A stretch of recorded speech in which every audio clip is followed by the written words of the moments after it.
వైకుంఠమునింటే పాపములన్నీ తొలగు కదా ఏడు కొండలు ఎక్కినంతనే మనసే పరవశముందు కదా వైకుంఠమున ప్రభువు శ్రీహరి వక్షస్థలమని తమిళ వైకుంఠమున పాలకడలిపై శ్రీ మహావిష్ణువు పవళించ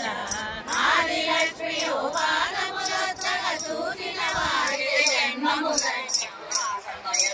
భృగుమునీంద్రుని వైకుంఠమునకు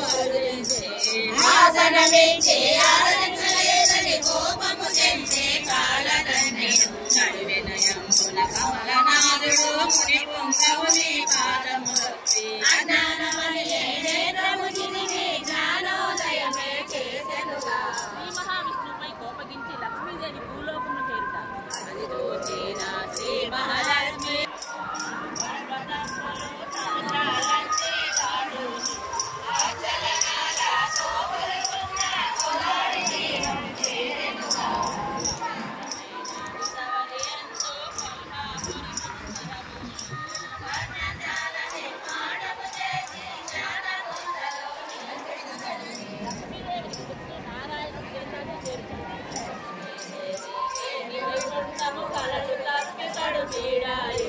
రమాదేవినే తలచుచు స్వామి పరిపరి విధముల శోకించే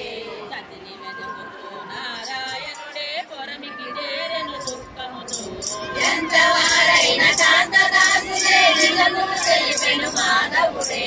నామదయేశ్వరి లక్ష్మీదేవిని ఒక పరి మీరు చూచారాయని చెట్టు పుట్టల నడుపుతు స్వామి శేషాద్రీసుని చేరెనుగా తులసి యాదామరతి నిద్రాహారము మై మరచి కోటని కోటిగా చేసుకొని పరితపించెను పరమాత్మ నారాయణను నారదముని